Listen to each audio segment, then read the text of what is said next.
नमस्कार, मैं Rana Yashwant India news पर आपका स्वागत करता हूँ। एक शेर है, सब कुछ तो है क्या ढूंढती रहती हैं निगाहें, क्या बात है मैं वक्त पे घर क्यों नहीं आता।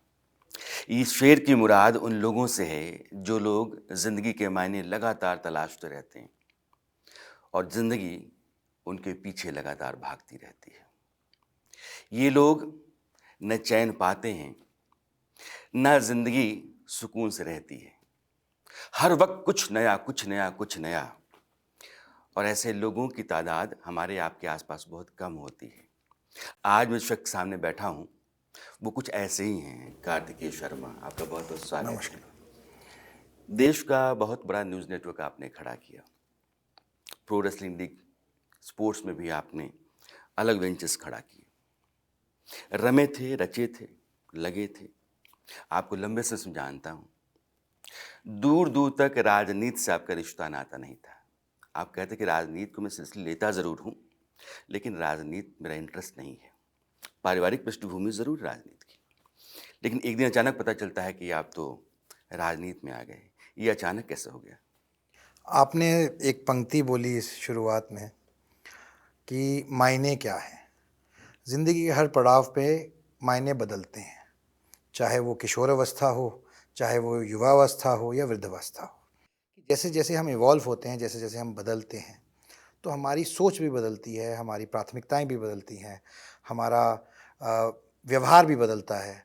और मूलतः कारण तो यही था कि मैंने 18 साल काम किया मीडिया के अंदर, जो मेरा मैं कह सकता हूँ कि मेरा एक वेंचर था, जो मैंने शुरुआत से उसको आगे बढ़ाने का काम किया। लेकिन मुझे ऐसा लगा कि एक स्टेज आई कि जब मुझे भी वापस देना चाहिए कुछ समाज को। परों को खोल, ज़माना उड़ान देखता है, यूं ही ज़मीं पे बैठ के क्या आसमान देखता है। आप क्या कर सकते हैं अपने समाज के लिए, आपने क्या कर सकते हैं लोगों के लिए, गरीब आदमी के लिए, क्योंकि आपको भगवान की कृपा है कि आपको सक्षम बनाया है। तो आपको भी सोचना चाहिए कि आप दुनिया के लिए क्या कर सकते हैं। आप राज्यसभा के सांसद हैं और भी इंडिपेंडेंट हैं। आप हरियाणा के भीतर, चूँकि हरियाणा से आप आए हैं चुन करके, इस तरीके से भागते दौड़ते रहते हैं, लोगों के बीच रहते हैं कि मैंने किसी लोकसभा सांसद को भी नहीं देखा है। आप राजनीति में रच बस गए हैं या रास आ गई है? दोनों हैं भी और नहीं भी। जो काम करता हूँ अच्छे से करने की चेष्टा करता हूँ। अगर इससे पहले कोई और ज़िम्मेदारी थी तो उसको अच्छे से करने की चेष्टा की। अब ये कर रहे हैं तो ये करने की ज़िम्मेदारी अच्छे से कोशिश कर रहे हैं कि निभाएँ। बात ये नहीं है, बात ये है कि आप किन कारणों से आए हैं और क्या करने आए हैं। आपका ऑब्जेक्टिव क्या है, उद्देश्य क्या है और आप क्यों आए हैं। मैं अपने बारे में तो कह सकता हूँ कि मेरा सार्वजनिक जीवन में आना या राजनीति में आना लोगों के सरकार से है। अगर लोगों की ज़िंदगी में जिनको सबसे ज़्यादा ज़रूरत है, जो कि गरीब तबका है, अगर आप कोई परिवर्तन नहीं ला सकते हैं, कोई बदलाव नहीं ला सकते हैं, कुछ उनके लिए नहीं कर सकते हैं, तो फिर राजनीति में आना व्यर्थ है। फिर तो आप अपने घर पे बैठे अच्छे ही थे। तो मैं मानता हूँ कि आपको प्रयासरत रहना चाहिए, आप मेहनत करते रहिए, आप अपने लक्ष्य पे कभी ना कभी पहुँचेंगे।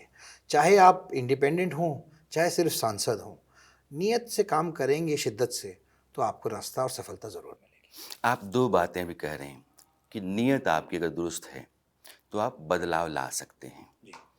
एक सरकार अभी है देश में, क्योंकि नरेंद्र मोदी यह कहते रहते हैं कि हमने 10 साल में देश में बहुत बदलाव ला। मेरी नीयत भी अच्छी है। चुनाव चल रहे हैं, वो 400 पार का नारा दे रहे हैं आज की तारीख में। 400 पार, और ये भी कहते हैं कि तीसरी बार आप हमको जनादेश दीजिए। सवाल ये है कि नरेंद्र मोदी को ही क्यों जनादेश देश दे? पहली बात तो मैं उच्च सदन का मेंबर हूँ और उच्च सदन में जो नेता प्रतिपक्ष हैं, उन्होंने इस बात की तस्दीक की थी कि अब की बार 400 पार होगा। तो ये कहना सिर्फ नरेंद्र मोदी का नहीं है, अपने नेता प्रतिपक्ष का भी है। तो मैं ये ज़रूर कहना चाहता हूँ, लेकिन महत्वपूर्ण बात ये है कि 400 पार एक आंकड़ा नहीं है, आस्था है। लोगों की, इस देश के लोगों की आस्था है नरेंद्र मोदी के अंदर और नरेंद्र मोदी की गारंटी के अंदर। ये कैंपेन नरेंद्र मोदी जी ने शुरू किया मोदी की गारंटी से। मोदी की गारंटी क्या है? वो लोगों का विश्वास है। वो जो 10 साल उन्होंने काम किया है, जो कहा था वो किया है, उसकी गारंटी है।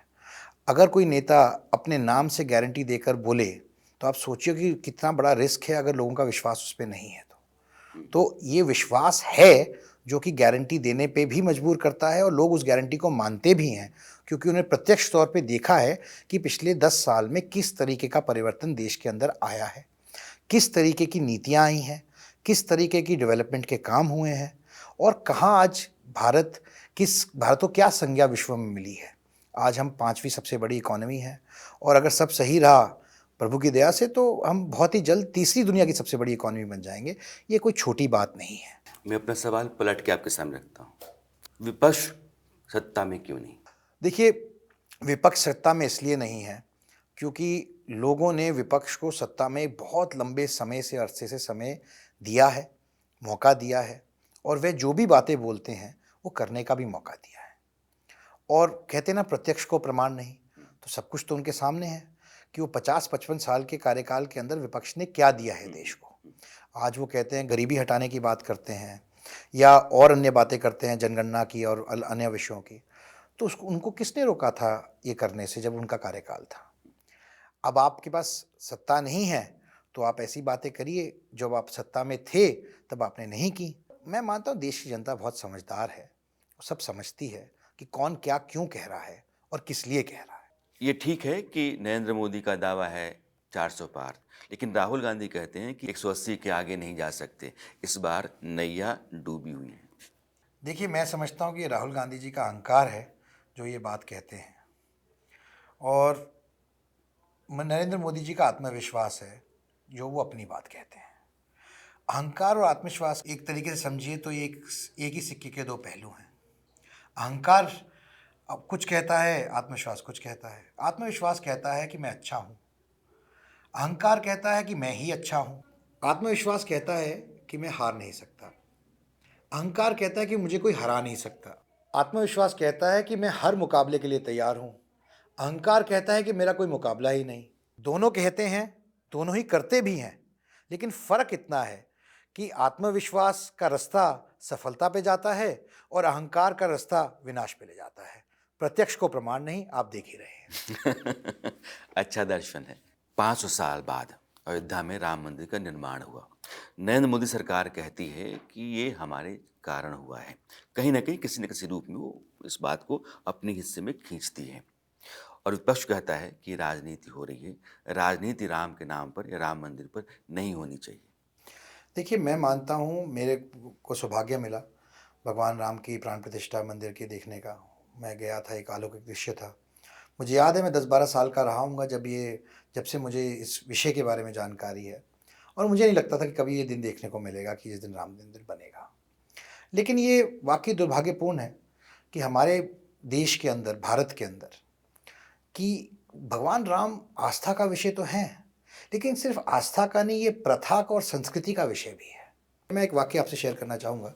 जब मैं राष्ट्रपति जी का अभिभाषण हुआ भगवान राम की प्राण प्रतिष्ठा के बाद स्पेशल सेशन के अंदर, तो ऑपोजिशन वाले कुछ बोले कि राष्ट्रपति जी ने अपने अभिभाषण में लगभग 5-6 बारी राम मंदिर का वर्णन किया। तो मैं खड़ा हुआ इस बात पर, मैंने आपत्ति जताई।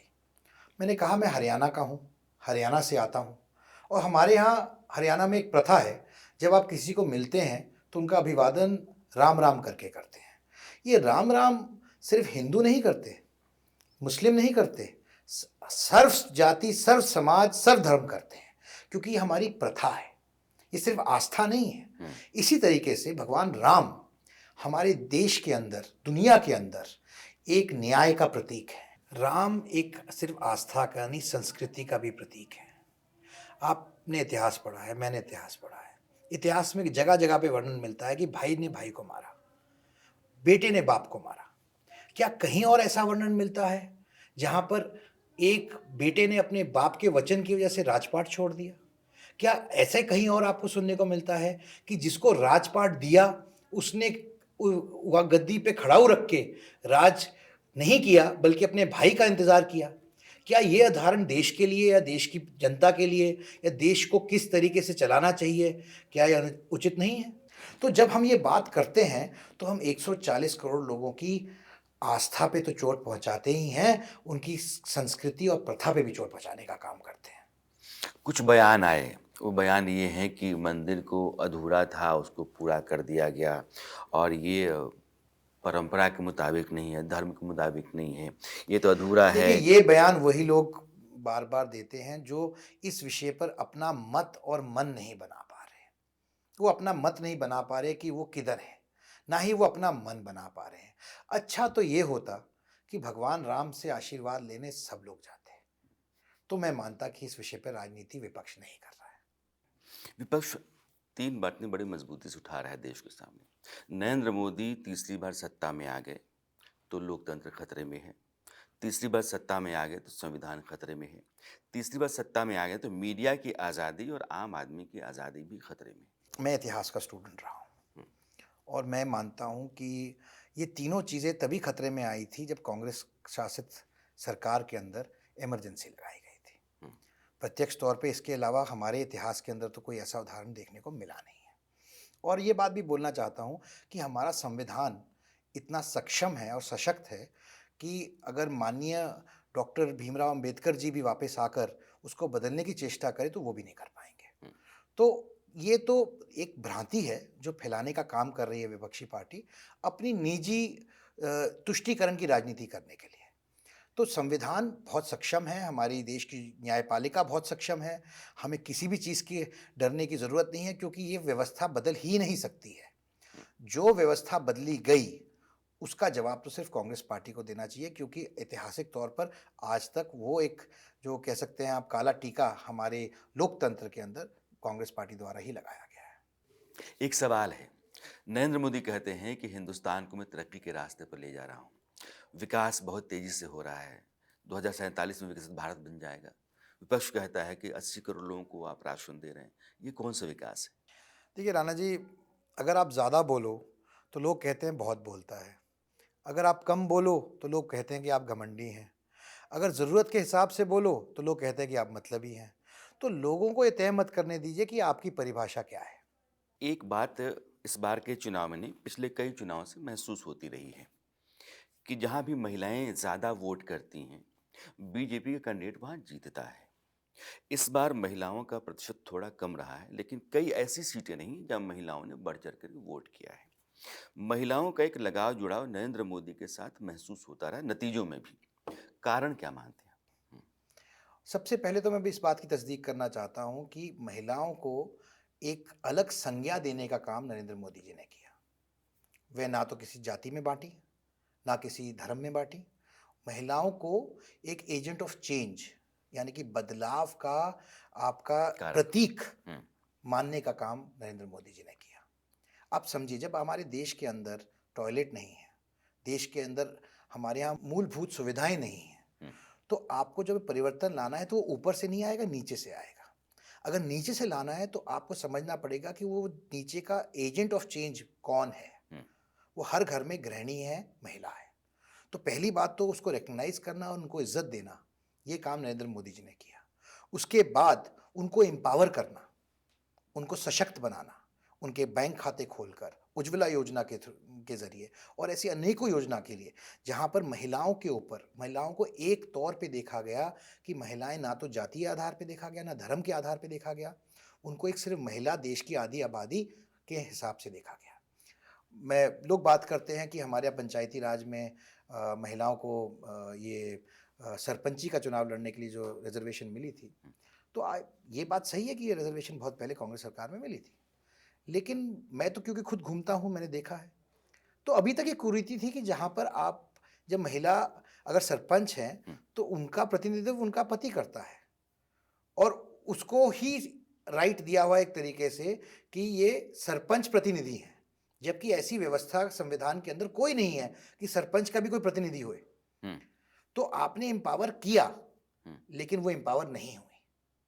ये बात समझने के लिए हमारे को एक नरेंद्र मोदी लगे इस देश के अंदर, जिन्होंने महिलाओं की पीड़ा समझी और समझा कि अगर देश के अंदर अमूलचूल परिवर्तन लाना है तो महिलाओं को एक अलग संज्ञा देनी पड़ेगी, अलग तरीके से, अलग नज़रिए से देखना पड़ेगा और उनको एम्पावर करना पड़ेगा, सशक्त करना पड़ेगा। तभी वो एजेंट ऑफ चेंज की तरह देश के अंदर नीचे से लेकर ऊपर तक बदलाव ला पाएंगे। चाहे वो टॉयलेट्स की व्यवस्था की बात हो, चाहे वो डायरेक्ट बेनिफिट ट्रांसफ़र की बात हो, चाहे महिलाओं के खातों में डायरेक्टली पैसे देने की बात हो, चाहे आयुष्मान कार्ड की बात हो, जितने भी स्कीम्स निकली हैं, सब जगह महिलाओं को सशक्त करने का काम किया गया है। ये नहीं देखा गया कि वो किस धर्म से हैं या किस जात से हैं, वे महिला हैं इसलिए उनको प्राथमिकता दी गई। ये किया नरेंद्र मोदी जी ने, इसलिए महिलाएं उनको ज़्यादा नंबर पे वोट देती हैं। मैं तो ये भी कहूँगा, मैं किसी जाति विशेष की बात नहीं करूँगा, किसी समाज विशेष की बात नहीं करूँगा, किसी धर्म विशेष की बात नहीं करूँगा, लेकिन ऐसा क्यों है, जो आपका सवाल था, कि महिलाएं अक्रॉस पार्टीज, अक्रॉस रिलीजन उनको बढ़ चढ़ के वोट देती हैं? क्योंकि किसी ने तो उनकी सुध लेने का काम किया। महिलाओं की बात हो रही है, एक सवाल और आपसे करना चाहता हूँ। मैं मुस्लिम महिलाओं की बात अभी कर रहा हूँ। अभी भी शाहबानों के मामले का जिक्र होता है। कॉम्पनसेशन आज भी उनके लिए अनएड्रेस्ड है। तलाक अपने तरीके से है, निकाह भी है तो 4 महिलाएं बीवियां हो सकती हैं। कहा यह जा रहा है कि नरेंद्र मोदी की सरकार यूसीसी ला ही रही है ज़्यादातर मुस्लिम महिलाओं की बेहतरी के लिए। यह बात आप मानते हैं, या फिर ये सारी महिलाओं के लिए, पूरे समाज के लिए, हर नागरिक के लिए? मैं ऐसा मानता हूं कि यूसीसी आ रहा है ताकि दोबारा से शाहबानो जैसा केस ना हो सके, ऐसा मेरा मानना है। क्योंकि देखिए, जो हमारी संवैधानिक पीठ थी, उसने देश के संविधान के हिसाब से एक फैसला दिया कि 72 रुपये, महज 72 रुपये सालाना वो देना है। अब उन्होंने एक संवैधानिक पीठ ने कानून का इंटरप्रिटेशन करके बताया, जो हमारे यहाँ हाईएस्ट बॉडी है, इसका डिसीजन फाइनल होता है। अब कांग्रेस सरकार ने उस फैसले को उलटने का काम किया। ऐसा दोबारा ना हो कभी आगे जाकर, कि वो जो हमारी मुस्लिम बहनें हैं उनको ऐसा ना देखना पड़े, ऐसा समय ना देखना पड़े, इसलिए यूसीसी भी जरूरी है। अभी एक ताज़ा घटना चल रही है सैम पित्रोदा को लेकर के। आज उनका एक बयान है कि दक्षिण भारत के लोग अफ्रीकी मूल के लोगों की तरह दिखते हैं, पूर्वोत्तर के लोग चीनियों की तरह दिखते हैं, उत्तर भारत के लोग कहीं और की तरह दिखते हैं। और प्रधानमंत्री ने इस पर बहुत ऐतराज़ किया है। उन्होंने रैलियों में कहा है कि अभी तक मुझे गालियां दी जा रही थी तो मैं सह रहा था, मेरे देश के लोगों को ये नस्लभेदी टिप्पणी करके गालियां दी जा रही हैं और वो साहब दे रहे हैं जो साहबजादे के गुरु हैं, मेंटोर हैं। जो लोग ये बात कह रहे हैं, जिनका आपने अभी वर्णन किया, मैं मानता हूँ ये बहुत ही संकीर्ण मानसिकता है उनकी। वो ना तो भारत को समझते हैं, ना सनातन को समझते हैं। शायद दुनिया भारत को, सनातन को उससे बेटर समझ रही है इन लोगों से। देखिए, विडंबना तो ये है कि जब भी भारत की गौरव की बात आती है, तो जब तक भारत की बात पश्चिम नहीं करता, तब तक हमारे लोग उसको नहीं मानते। ये वाकई अपने आप में एक विडंबना है। मैं आपको एक उदाहरण देता हूँ कि जब प्रोफेसर मैक्स मूलर ने और थॉमस एडिसन ने पहला साउंड रिकॉर्ड करना था ऑक्सफोर्ड यूनिवर्सिटी में, तो उन्होंने ये फैसला किया कि जो पहले ऋग्वेद की सबसे पहली ऋचा है, उसको प्रोफेसर मैक्स मूलर ने अपनी आवाज़ में रिकॉर्ड किया, क्योंकि उनका ये मानना था कि जो दुनिया का सबसे पुराना ग्रंथ है, पहली आवाज़ जो रिकॉर्ड हुए उसी ग्रंथ की होनी चाहिए। ये उसका महत्व है, उसकी मान्यता है। और ऐसी बातें हज़ारों मील दूर एक अमेरिका में या किसी कंट्री में बैठ के करना बहुत आसान है। ना तो आप लोगों की भावना समझते हैं, ना आप लोगों के बीच में जाते हैं, ना आप समझते हैं कि लोगों के क्या एहसास है। क्योंकि भारतीय होने का जो एहसास है, जो गर्व है, वो महसूस करने के लिए आपको भारत का हिस्सा होना पड़ेगा। अच्छा, एक बात पूछना चाहता हूँ। आप इंग्लैंड से पढ़े, लंबे समय तक आप इंग्लैंड में रहे हैं, अभी भी बाहर जाते रहते हैं, आप हिंदुस्तानी हैं। पहले जब जाया करते थे और अब जब नरेंद्र मोदी के 10 साल हो गए हैं, अब जाते हैं, दोनों में भारत की इमेज को लेकर के, इज्जत को लेकर कोई फ़र्क महसूस होता है आपको? बहुत फ़र्क महसूस होता है। मैं आपको बताना चाहता हूँ कि जब मैं एक स्टूडेंट था और मैं पढ़ता था इंग्लैंड में, तो उस दौरान की बात है कि जब हम लोग जाते थे अपना नीला पासपोर्ट लेकर, तो हमें पाकिस्तान को, बांग्लादेश को, चाइना को एक ही श्रेणी में, एक ही तरीके से देखा जाता था। आज जब आप अपना पासपोर्ट लेके जब जाते हैं, तो एक इंडियन सिटीज़न को, भारतीय नागरिक को, एक बहुत ही रिस्पेक्ट के नज़रिए से देखा जाता है। नज़रिया शायद हमारे लोगों का, देश में कुछ लोगों का हमारे बारे में उतना अच्छा नहीं है, जितना दुनिया का हमारे बारे में बदल गया है। एक और बात, मैं हर साल देखता हूँ कि हार्वर्ड के स्टूडेंट्स, एमआईटी के स्टूडेंट्स आपके पास आते हैं, इंटरेक्ट करते हैं। वो आपसे क्या जानते हैं, क्या पूछते हैं, आप क्या बताते हैं उनको? देखिए, एक इंग्लिश की बहुत पुरानी कहावत है, नथिंग सक्सीड्स लाइक सक्सेस। तो ये बच्चे आते हैं, मिलते हैं, एमआईटी के, हार्वर्ड के बच्चे आए, लगातार पिछले 2 साल से आ रहे हैं, अलग अलग बैचेस में पीएचडी के स्टूडेंट्स हैं, मास्टर्स के। तो उनका मेन इशू इंडिया की ट्रांसफॉर्मेशन और इंडिया के अंदर जो ये अमूलचूल परिवर्तन और बदलाव आया है पिछले 10 साल में, इसको लेकर जो उनकी जिज्ञासा है, इसके ऊपर ही उनके ज़्यादातर सवाल केंद्रित होते हैं। जैसे मैं आपको उदाहरण के तौर पे एक बताता हूँ कि पिछली बार एमआईटी से बच्चे आए, तो मैंने उनको डिजिटल बैंकिंग सिस्टम की बात की, यूपीआई की बात की, उनको बताया कि हम दुनिया का सबसे बड़ा डिजिटल बैंकिंग सिस्टम बने हैं और उसका क्या महत्व है एक ग्रोइंग इकोनॉमी के लिए, किस तरह से कंट्रीब्यूट कर सकता है एक ग्रोइंग इकोनॉमी के लिए। तो उनमें से एक बच्चे ने बाहर जाते ही यूपीआई ऐप डाउनलोड की, रेडी वाले के पास गया, उसने एक आइसक्रीम खरीदी, सॉफ्टी खरीदी और सॉफ्टी खरीद के उसने वीडियो बनाकर अपलोड करके मुझे भेजी। तो मुझे बहुत अच्छा लगा कि लोग हमारे से कुछ सीखना चाह रहे हैं। हज़ारों साल के बाद आज दुनिया हमारे को एक अलग दृष्टिकोण से देख रही है। मैं आपको एक और उदाहरण देता हूँ, जो सबसे कॉमन सवाल है, जो अधिकांश लोग मुझसे पूछते हैं जब भी आप फॉरेन स्टूडेंट से इंटरेक्ट करें, वो पूछते हैं कि भारत दुनिया का सबसे युवा देश है, लगभग 65% आबादी 35 साल से कम उम्र की है, तो जाहिर सी बात है कि सबसे बड़ा धड़ा युवा है। तो वो उसके होने के बावजूद ज़्यादातर युवा नौजवान देश के प्रधानमंत्री जो कि 70 साल के हैं, उनके प्रति ज़्यादा क्यों देखते हैं, खिंचते हैं, उनका झुकाव उनकी तरफ क्यों है, वनस्पत ऑपोजिशन लीडर के जो उनकी एज के बहुत पास है कंपैरेटिवली। तो मेरा ये मानना है कि लोकतंत्र के अंदर, डेमोक्रेसी के अंदर सक्सेस सबसे बड़ा पुल फैक्टर है। एक सक्सेस स्टोरी है चाय वाले से लेके देश के प्रधानमंत्री बनने तक, और देश के प्रधानमंत्री बनने से दुनिया के टॉप कुछ लीडर्स में के तौर पर काबिज होने तक। ये रिस्पेक्ट ऐसे ही नहीं मिलती। ये रिस्पेक्ट सिर्फ इस वजह से नहीं मिलती कि आप देश के प्रधानमंत्री हैं। इससे पहले हमारे देश के अनेकों प्रधानमंत्री हैं जिनको भी दुनिया में अच्छी नज़र से देखा जाता था, लेकिन दुनिया ने नरेंद्र मोदी को एक as a agent of change देखा है और वो यह जानना चाहते हैं, चाहे वो इंडस्ट्रियलिस्ट हों, चाहे वो पॉलिटिकल लीडर्स हों, चाहे वो प्रबुद्ध लोग हों समाज के, वे जानना चाहते हैं कि इंडिया में ऐसा क्या हो रहा है, भारत में ऐसा क्या हो रहा है जो इतना जल्दी और तेज़ी से बदलाव आ रहा है। ये विडंबना ये है कि उनको दिख रहा है, कुछ लोग देश में जो हैं विपक्षी पार्टियों को, उनको ये बदलाव नहीं दिख रहा। आप कह रहे हैं कि नरेंद्र मोदी की अगुवाई में हिंदुस्तान बदला है और दुनिया के लोग आकर के आपसे ये पूछते मैं नहीं हैं। कह रहा हूँ, ये दुनिया के लोग कह रहे हैं। दुनिया के लोग कहते हैं। ऑपोजिशन कहता है कि नरेंद्र मोदी एक ही काम ज़्यादा करते हैं, वो केदारनाथ जाएंगे, विश्वनाथ जाएंगे, वो महाकाल जाएंगे और ये यात्राएं होती हैं उनकी, मंदिर मंदिर जाते हैं, ज़्यादातर समय उनका उसी में जाता है। देखिए, मेरा ऐसा मानना है कि आस्था का जो विषय है, वो हमारी आस्था हमारे प्रत्येक व्यक्ति की अपनी होती है और आस्था के ऊपर किसी को भी कटाक्ष करने का हक नहीं है।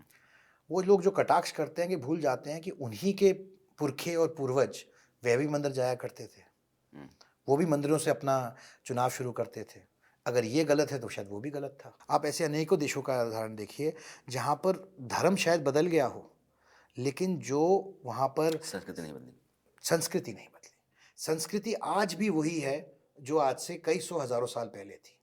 जब वे अपनी संस्कृति छोड़ने को तैयार नहीं है, अपनी प्रथा को छोड़ने को तैयार नहीं है, इसके बावजूद कि वो अलग धर्म के अंदर चले गए हैं या अलग धर्म को मानते हैं, तो हम अपनी संस्कृति और प्रथा को कैसे छोड़ दें? अभी तक मैं राज्यसभा के एक इंडिपेंडेंट सांसद से बात कर रहा हूं, लेकिन जवाब जो आपके हैं वो ये बताते हैं कि आप नरेंद्र मोदी को बहुत पसंद करते हैं और बीजेपी की फिलॉसफी के साथ आप चलते हैं। देखिए, मेरा मानना है कि जो देश के लिए अच्छा है वो मेरे लिए अच्छा है। अगर मैं बात करूं नरेंद्र मोदी की, तो मैं ये कहना चाहता हूं कि मुझे नहीं याद आता है कि हमारी 1947 से लेकर आज तक किसी प्रधानमंत्री ने, करना तो छोड़िए, सोचने का भी काम किया होगा, हिमाकत की होगी कि भारत एक विकसित देश के तौर पर काबिज हो सकता है। ये वाकई एक हिमाकत शब्द मैंने इस्तेमाल किया है, क्योंकि हम तो हमेशा गरीबी हटाओ में लगे रहे। हम तो हमेशा मूलभूत चीज़ें, सड़क, पानी, बिजली, रोटी, कपड़ा, मकान, इन्हीं चीज़ों में उलझे रहे, क्योंकि यही चीज़ें जो मूलभूत सुविधाएं हम यही नहीं दे पाए। मैं ये मानता हूं कि इसके अंदर एक बहुत बड़ा परिवर्तन हुआ है, सोच के अंदर बहुत बड़ा परिवर्तन हुआ है, व्यवस्था के अंदर बहुत बड़ा परिवर्तन हुआ है। और ये परिवर्तन सिर्फ इसलिए नहीं है क्योंकि आपने कोशिश की है, आपने एक रोड मैप के तहत एक संयोजित प्लान के तहत उस पे काम किया, काम करने का रिजल्ट निकला और आप उससे संतुष्ट होकर बैठ नहीं गए, आप उसको और आगे बढ़ाने का काम कर रहे हैं। आप नरेंद्र मोदी तो 25 साल बाद नहीं होंगे, लेकिन वो आज प्लान बना रहे हैं कि 25 साल बाद भारत कहां होगा। ये चेष्टा इससे पहले किसी और प्रधानमंत्री ने नहीं करने की कोशिश की, ना सोचा, ना समझा, ना ही सोचा कि ऐसा संभव भी हो सकता है। तो मैं क्यों ना करूं उनकी तारीफ। आपके प्रधानमंत्री कहते हैं कि हमें तीसरा टर्म दे दीजिए तो 2047 में जो विकसित भारत होगा उसकी बुनियाद पड़ जाएगी। तीसरा टर्म क्यों? 10 साल में क्यों नहीं किया? देखिए, मैं ऐसा मानता हूं कि जो काम नरेंद्र मोदी जी ने 2014 के बाद आने के बाद शुरू किए हैं, उनको पूरी तरह से कार्यान्वित करने के लिए अगले 5 साल भी बहुत जरूरी हैं।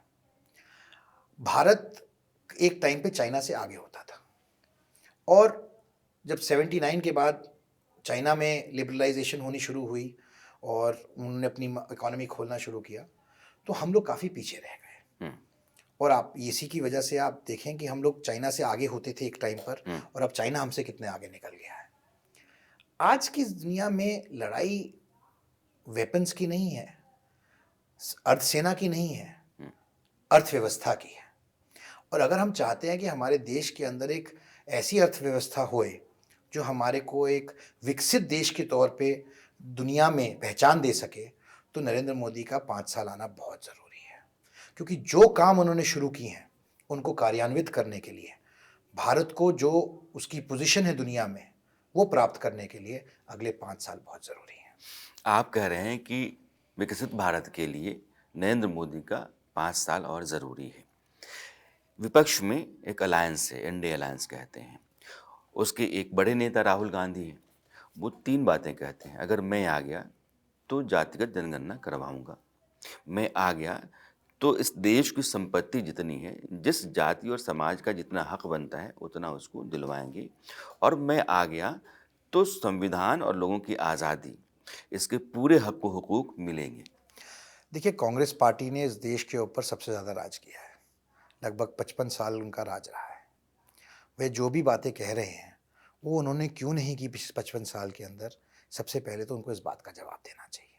दूसरी बात, उनको इस बात का भी पता है कि वो ताकत में नहीं आने वाले हैं, क्योंकि उनको अपनी राजनीतिक रोटियां सेकनी है और वो अपनी राजनीति के हिसाब से अपना बयान रख रहे हैं। मेरा मानना है कि जो संज्ञा प्रधानमंत्री ने दी है, जो 4 जातियों का वर्णन प्रधानमंत्री मोदी जी करते हैं, और मैं इसलिए कह रहा हूँ कि कांग्रेस तुष्टीकरण करना चाहती है जातीय आधार पर। गरीब जाति है, महिला जाति है, नौजवान जाति है, किसान जाति है, इन जातियों की बात करनी चाहिए, वनस्पत जाति आधार पर तुष्टीकरण की राजनीति करने के बजाय। आपने 36 बिरादरी की बात की, और जो लोग हरियाणा के हैं उनको पता चल जाएगा कि आप हरियाणा से हैं, क्योंकि बिरादरी वहीं होती है। हरियाणा के बारे में कहा यह जा रहा है, जो चुनाव हैं अभी, कि किसान विरोध कर रहे हैं, उसका खामियाजा उठाना पड़ सकता है बीजेपी। देखिए, किसान भाई हमारे जो हैं वो भी देश के नागरिक हैं और लोकतंत्र में हर नागरिक को हक है अपनी बात रखने का, ऐसा मेरा मानना है। लेकिन उसके साथ साथ मैं ये भी मानता हूँ कि जो कैंडिडेट होते हैं उनको भी हक है अपनी बात रखने का, क्योंकि जब तक पक्ष अपनी, लोकतंत्र तो एक पर्व की तरह मनाया जाता है जब चुनाव आता है हमारे देश के अंदर, और हम जो पक्ष में होते हैं वो अपनी बात रखते हैं कि वो क्या करेंगे लोगों के लिए, उन्होंने क्या किया है पिछले 5 साल में या 10 साल में। जो विपक्ष होता है वो अपना एजेंडा लेके जाता है मैनिफेस्टो के द्वारा कि वे ताकत में आएंगे तो वो क्या करेंगे।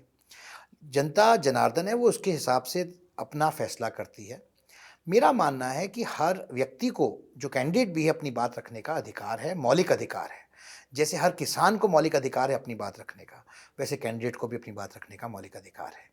ना इनको वंचित करना चाहिए, ना उनको वंचित करना चाहिए। मैं आपको अपना उदाहरण देता हूँ। जब मेरे राज्यसभा का चुनाव हुआ, मैंने जब अपना नामांकन भरा तो उसके अगले दिन ही लगभग 28 एमएलएस को एक प्राइवेट एयरक्राफ्ट में छत्तीसगढ़ ले जाने का काम किया कांग्रेस पार्टी ने। और एज अ कैंडिडेट मेरे वोटर्स तो एमएलएस हैं, तो मेरा दायित्व बनता है, जिम्मेवारी भी है, दायित्व भी है, और मेरा हक भी बनता है कि मैं अपने वोटर्स तक पहुंच के उनको अपनी बात कहूं कि मैं उनके लिए क्या करूंगा, मैं अपने राज्य के लिए क्या करूंगा, अपने देश के लिए क्या करूंगा, मेरा क्या एजेंडा है, मैं सांसद बनूंगा तो क्या करूंगा। लेकिन दुर्भाग्यपूर्ण बात थी क्योंकि वो सारे के सारे 9-10 दिनों के लिए रायपुर में थे, जबकि चुनाव हरियाणा का था। हालांकि वहाँ पे निकाय के चुनाव हो रहे थे, तब भी वे वहाँ नहीं थे। तो मैं अपनी बात नहीं रख पाया उन तक। लेकिन मैंने मीडिया के माध्यम से, आपके जैसे माध्यमों से अपनी बात रखने की कोशिश की। शायद इसीलिए किसी का मन बदला और उन्होंने मुझे वोट देने का काम किया। तो देखिए, चुनाव में तो हर कैंडिडेट का हक है कि वो अपनी बात रखे और अपनी बात जो वो करना चाहता है लोगों के लिए, उन तक पहुँचाने का काम करे। जो लोग आपको बहुत नज़दीक से जानते हैं, उनके लिए एक सवाल बहुत लंबे समय से अपना उत्तर ढूंढ रहा है। आपको जो टिकट मिला, तो ये अचानक कॉल आ गई या नहीं, फिर मैं आपको करेक्ट है, मुझे कोई टिकट नहीं मिला। टिकट नहीं, मतलब जो मैं इंडिपेंडेंट मैं खुद को ठीक सांसद करता हूँ, हूँ। तो मैंने अपना नामांकन भरा हाँ, ये जो इंडिपेंडेंट सांसद के तौर पे। लड़ने का जो आपने लेकिन सोचा। हाँ, ये जो फैसला हुआ लड़ने का, वो ज़रूर इसलिए था कि देखिए, मैं राजनीतिक परिवार से आता हूँ। मेरे पिताजी राजनीति में हैं और मेरा परिवार राजनीति में था। तो लेकिन मेरा फैसला राजनीतिक परिवार में होने की वजह से नहीं था। मेरा फैसला था कि जब मुझे लगा कि मुझे समाज के लिए, मुझे लोगों के लिए, गरीब आदमी के लिए कुछ करना है, तो मुझे व्यवस्था के अंदर आना पड़ेगा। इससे पहले भी हम व्यवस्था के बाहर रहकर भी मीडिया के माध्यम से भी लोगों की आवाज़ उठाने का काम करते थे और अभी भी करते हैं। लेकिन आपको सिस्टम का हिस्सा बनना पड़ेगा अगर आप सिस्टम को बदलना चाहते हैं, और अच्छे लोगों को राजनीति में आना चाहिए।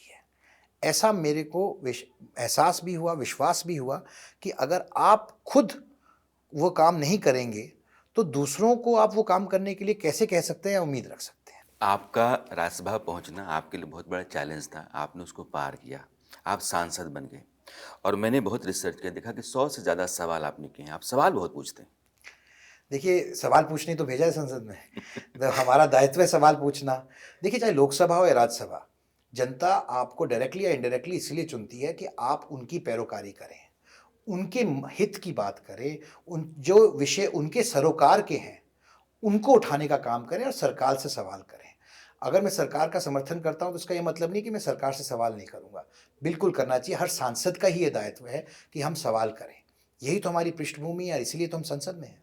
आपके सवाल जो हैं, मैं दर्शकों को बताना चाहता हूं, क्योंकि जब मैं आपका रिसर्च कर रहा था, मुझे लगा कि ये सवाल जो हैं, ये बड़े बुनियादी और ज़रूरी हैं कि एयरलाइंस में जो लोग जाते हैं, सफ़र करते हैं, उनके साथ व्यवहार कैसा होता है, ख़राब होता है। जो अस्पताल में मरीज़ है, उसको किस तरह का ट्रीटमेंट मिलता है। अगर खुदा न खास्ते मर गया, तो उसकी डेड बॉडी को पैसे के लिए कब्ज़े में रख लिया जाता है।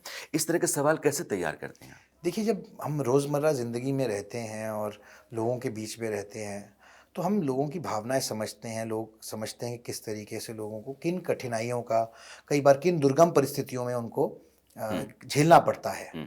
और एक कहावत है अंग्रेज़ी की, कि truth is stranger then fiction, यानी कि सच जो है वो कल्पना से भी ज़्यादा चकित करता है। ये बात सच है। मैं एक दिन प्लेन में बैठा था और मैंने इस बात का मुझे आभास हुआ कि जो हमारे पैसेंजर्स हैं, उनको भी बहुत सारी दिक्कतों का सामना करना पड़ता है। ना तो उनके पास जानकारी होती है कि उनके राइट्स क्या हैं, ना उनके पास जानकारी होती है कि उनको क्या करना है। उसमें क्योंकि बहुत बड़ा परिवर्तन आया है हमारे इंफ्रास्ट्रक्चर के अंदर, और ये बात सही है कि अब हवाई चप्पल वाले भी हवाई जहाज़ की सवारी कर रहे हैं। उसमें हिंदी भाषी प्रदेशों से भी लोग आते हैं, अलग-अलग भाषाओं से भी आते हैं प्रदेशों से, जो शायद पहली बार सफ़र कर रहे हैं। उनको अपने राइट्स नहीं पता, उनको तौर तरीके नहीं पता, और कहीं न कहीं उसकी वजह से उनको भी गलत समझ लिया जाता है। हमें पता है कि एयर क्रू का क्या राइट है, हमें पता है एयरलाइंस का क्या राइट है, पर हमें ये नहीं पता कि एक नागरिक जो एक पैसेंजर है, उसका क्या राइट है। उसका भी तो कोई हक बनता है। क्या उसको पानी माँगने का हक है कि नहीं है प्लेन के अंदर? क्या चीज़ है उसके लिए जो गलत है? तो उनको सही जानकारी देना, उनको बताना, उनके प्रति संवेदनशील होना, ये भी एयरलाइंस का काम है। तो ये एक विषय था। एक दूसरा विषय था जो डेड बॉडीज़ का। ये मैंने खुद देखा जब मैं मीडिया का संचालन करता था, और अन्य माध्यमों से मुझे पता लगा कि ऐसा एक नेक्सस है जहाँ पर डेड बॉडीज़ को रोक लिया जाता है। उनको या तो मृत नहीं डिक्लेयर किया जाता, या फिर उनकी डेड बॉडी को तब तक रिलीज़ नहीं किया जाता जब तक उनका पूरा का पूरा बिल सेटल ना हो। आप खुद सोचिए, एक परिवार जिनका कोई एक परिजन खो गया, भगवान को प्यारा हो गया, उन पर क्या बीत रही होगी उस वक़्त, ऊपर से पैसे का संकट। तो इस ऐसी परिस्थिति में हमारे को अमानव, मतलब इनह्यूमन बिहेवियर, व्यवहार नहीं करना चाहिए लोगों के साथ। हमारे को संवेदनशील होना चाहिए लोगों के प्रति। और ऐसा पाया कि खासकर कि प्राइवेट हॉस्पिटल्स में ये कुरीति थी कि वो जब तक पूरा पैसा ना मिले वो डेड बॉडी को रिलीज़ नहीं करते हैं। तो मैंने ये बात लोगों के हिसाब से लोगों के बिहाफ पर पार्लियामेंट में उठाने का काम किया। तो पता लगा कि ऐसा प्रावधान है कि भई आपको समय देना पड़ेगा। व्यक्ति को आपको कम से कम 10 से 15 दिन टाइम का रीज़नेबल टाइम देना पड़ेगा पैसे देने के लिए। आप डेड बॉडी को नहीं रोक सकते। बल्कि मेरा तो मानना है कि डेड बॉडी को रोकना भी हैबियस कॉर्पस है, इलीगल कन्फाइनमेंट है। तो ये आवाज़ ही तो उठाने के लिए हम संसद में बैठे हैं लोगों की। एक बार बार चर्चा में मुद्दा आता है, प्रधानमंत्री कहते हैं कि मेरी सरकार ने एक काम किया, जो गुलामी की निशानियाँ थी वो हमने मिटा दी। जब मिटाने की कोशिश में बहुत कुछ हमने बदला है। हमने आईपीसी बदल दिया, हमने सीआरपीसी बदल दिया, बहुत सारे कानून हटा दिए, हमने राजपथ को कर्तव्य पथ कर दिया, पुराना संसद भवन था उसको हटा करके नया संसद भवन कर दिया। लेकिन विपक्ष कहता है कि नहीं, दरअसल आप इतिहास मिटा रहे हैं। देखिए, ये तो समय बताएगा कि इतिहास मिटा रहे हैं या इतिहास बना रहे हैं। लेकिन मैं आपको ये ज़रूर बोलना चाहता हूँ कि एक पुरानी अंग्रेजी की सेइंग है, history is written by victors. और कहीं न कहीं हमारे इतिहास के साथ भी छेड़छाड़ हुई है। कहीं न कहीं हमारे इतिहास के साथ भी इंसाफ नहीं हुआ है। तो ये जो गुलामी की मानसिकता है, इसको तोड़ने का काम बहुत पहले होना चाहिए था, ऐसा मेरा मानना है। मैं आपको 2-3 उदाहरण देना चाहूँगा। नोटरी एक्ट क्या है? नोटरी एक्ट ये था, वो इस बात की तस्दीक करता है कोई सरकारी अफसर कि आप वही हैं जो आप कह रहे हैं। यानी कि एक सिटीज़न के तौर पर, एक नागरिक के तौर पर आपका सरकार को कहना कि मैं वही व्यक्ति हूँ जो मैं कह रहा हूँ, वो सरकार आप पे भरोसा नहीं करती है। जब तक एक गेस्टेड ऑफिसर उसको नोटराइज़ नहीं करेगा, इस बात की तस्दीक नहीं करेगा कि आप वही व्यक्ति हैं जो आप कह रहे हैं, सरकार आपको मान्यता नहीं देगी। नागरिक अपमान है। यानी कि आपकी सरकार अपने ही नागरिक पे भरोसा नहीं करती। ये गुलामी की मानसिकता इसलिए तोड़नी ज़रूरी थी क्योंकि हम लोग एक इनर्शिया में, एक इस साए में बड़े हैं, पैदा हुए हैं, आगे चले हैं कि हम कहीं न कहीं जो व्हाइट सुप्रीमेसी है, जो गोरी चमड़ी है, वो कहीं न कहीं हमसे सुपीरियर है, हमसे बेहतर है। जबकि ऐसा नहीं है। हमारी पूरी व्यवस्था एक तरीके से इस डायरेक्शन में बनाई गई, हमारा इतिहास इस तरह से लिखा गया है, कई चीज़ों का वर्णन इस तरह से किया गया है कि हम लोग हर एक चीज़ को एक ही नज़रिए से देखते हैं और वो नज़रिया सही नहीं है। उस नज़रिए को ख़त्म करने की ज़रूरत है। हम किसी से कम नहीं हैं। अगर हम दुनिया का तीसरा सबसे बड़ा अर्थव्यवस्था बनने वाले हैं और हम लड़ाई लड़ेंगे दूसरे और पहले नंबर पे आने के लिए, चाहे उसमें जितना भी समय लग जाए, तो हमारे को भी समझना पड़ेगा कि हम दुनिया के किसी भी जाति या किसी भी वर्ग से कम नहीं हैं। एक सवाल मेरा आखिरी है। आप एक बहुत बड़े न्यूज़ नेटवर्क के फाउंडर हैं और आप एक माहिर धुरंधर सांसद हैं। ये न्यूज़ इंडस्ट्री अच्छी है या राजनीति अच्छी है? देखिए, दोनों ही अच्छी हैं। दोनों का अपना-अपना आपको क्या काम पसंद है। है? दोनों का लोगों से सरोकार रहता है। किसी का सीधे तौर पे है राजनीति का और मीडिया का इनडायरेक्टली रहता है। लेकिन मैं इसमें पक्षपात नहीं करूँगा। मैं सिर्फ़ ये कहूँगा कि जो भी काम करें, अच्छे से करें। चाहे वो मीडिया हो, चाहे वो राजनीति हो या चाहे वो समाज सेवा हो या जननीति हो, जो भी हो, आप अच्छे से करें। अगर आप अच्छे से करेंगे तो शायद आप वो जो करने के लिए निकले हैं, वो आप पा पाएँगे, कर पाएँगे। कार्तिक, जब रैपिड फायर, आपके लिए राजनीति क्या, सेवा, सेवा क्या, धर्म, धर्म क्या है सनातन, और सनातन?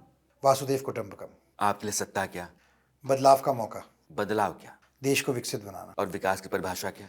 पंक्ति में खड़े आखिरी व्यक्ति तक फायदा पहुंचना, मोदी का मतलब? प्रधान सेवक, सेवा क्या है, धर्म, धर्म क्या है, गरीब का उत्थान, उत्थान से क्या होगा, सबल भारत, भारत सबल बन के क्या करेगा, विश्व गुरु बनेगा, विश्व गुरु भारत क्या करेगा, मानवता का कल्याण, वासुदेव कुटुंबकम, सच क्या है, जिसमें मिलावट नहीं, मिलावट कहाँ नहीं है, ईमान में, ईमान मतलब ईश्वर, ईश्वर का अर्थ, सनातन, सनातन क्या है? वासुदेव कुटुंबकम। बहुत जानदार, शानदार, धारदार बातचीत की है आपने और बहुत कुछ कहा है आपने और हर सवाल का आपने खुल के जवाब दिया है। बहुत बहुत शुक्रिया आपका। धन्यवाद, बहुत बहुत धन्यवाद।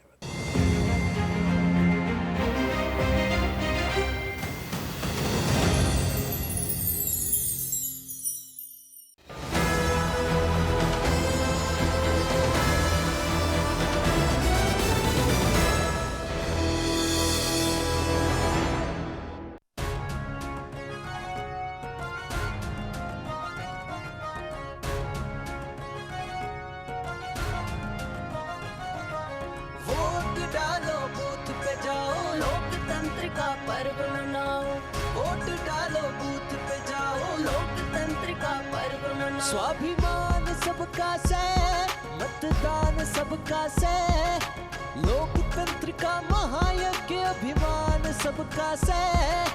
25 मई न चूक न जाइयो, सारे पोलिंग बूथ पे जाइयो। मतदान हमारी शक्ति है, रहे जागरूक हरियाणा।